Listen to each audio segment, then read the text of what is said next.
All right, so what we did in this last video is went through a progression to fix Rachel's lunge, okay?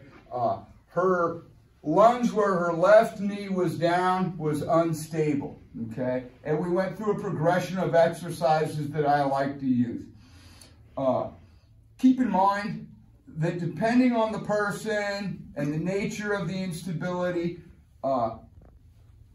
that progression can change. Very often I might throw somebody right into chops and not have them do the tall kneeling or the assisted lunges, right? So you have to understand that.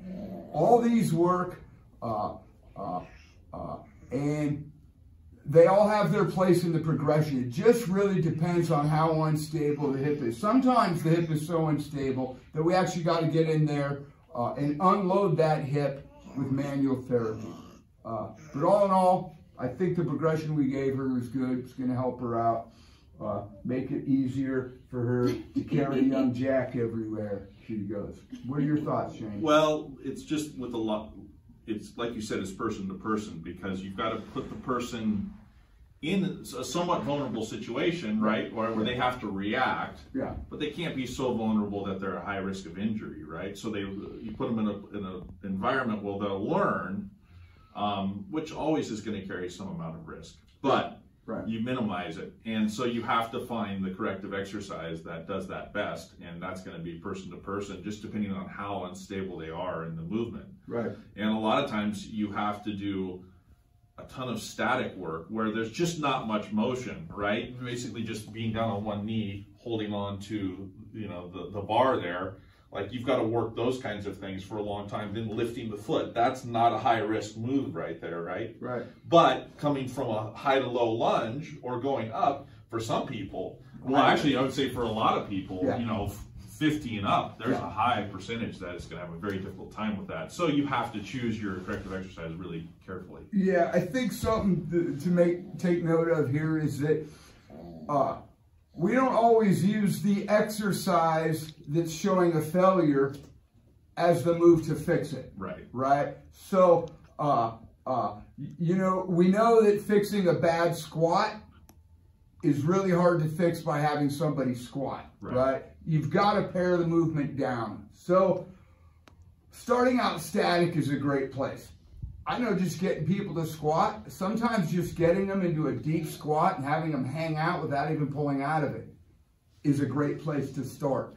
Getting them comfortable in the spot that just requires the most range, A deep squat requires a lot of range of motion. Sometimes just getting them in that squat and having them hold it, sitting in a deep squat, is a great place to start. But even starting, even before that, like we're talking about an older population that has been sedentary, you know, so you even get them in this and they're suffering. So now you've got to take them back to, you know, what Jack's probably been doing, which is something like rolling, you know, on your back.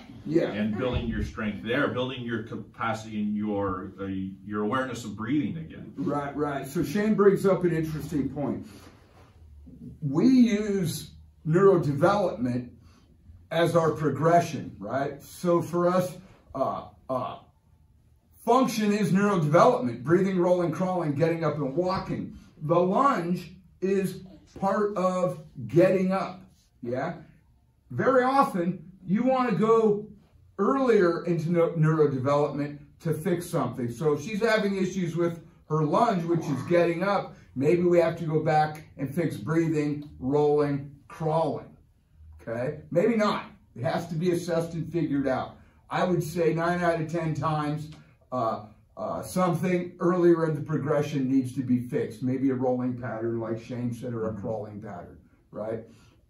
And we didn't go into that. We just worked on the lunge itself. That's probably something we should go into and talk about more. Yeah, eventually, but it's just you have to go back in the progression. And the progression to follow is neurodevelopment. You know? Without a doubt. That makes it, when you understand neurodevelopment, that makes it more obvious where to go next. Because without that, you're guessing. You're working in the fog. Understanding what you're working on and where in the progression of neurodevelopment it is. Yeah, right? where the dysfunction is in the neurodevelopment. Exactly. Yeah. So in her case, a lunge is a get up. It's getting up, right? Okay, so we may have to fix breathing, rolling, crawling, so we can fix the get up pattern. Let's see, Jack isn't crawling yet, right? No. No, okay, but he's rolling. He's rolling a lot. Okay, so he's got the rolling part. So now they need to crawl together, probably, right? That so would help. Jack's going to own his rolling, and then these two are going to be crawling around the house together. Okay? Nick, you're going to have to fold laundry and do more dishes, buddy. Okay? But yeah, neurodevelopment. This guy is just a great little prop for the discussion of neurodevelopment, and he's happy, right? What happens when you go through neurodevelopment and you reach each stage of it? Yeah, there's a reward system. You never see a baby go from crawling to getting up to standing and crying about it. They always smile, right? There's a reward system to it, right? And we're in California, they do it organically, right? Yeah. So they earn every step, in other words. Exactly, yeah. They earn every step, yeah. So don't put your kids in one of those seats that has wheels on it. Yeah, don't do it. Don't do that, because it teaches them to move their legs independently of their core. Yeah, putting them in one of those little bouncy seats to strengthen their legs before they're crawling, you're doing things out of order. It's like doing algebra and doing multiplication before you do addition. Right? You've got to do it in order. There's an order of operations to this. And we don't want to teach Jack to walk before he can crawl. Right. Because Jack's probably going to be one of our next UFC champions.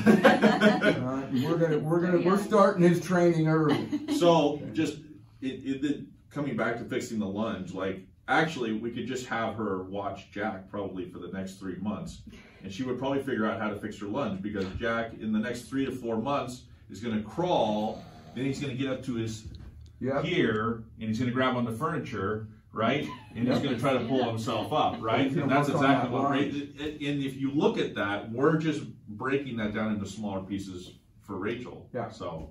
Yeah. Exactly.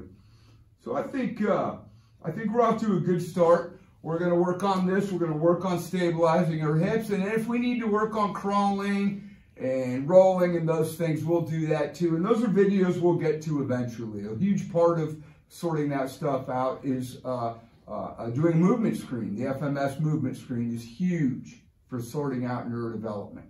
So, but yeah, we can film this progression and watch Jack and Rachel in their neurodevelopment. Owning it together. And Rachel's neurodevelopment. Yeah, redevelopment. They're in training together. We now have training partners. All right. Very good, you guys. Thank you.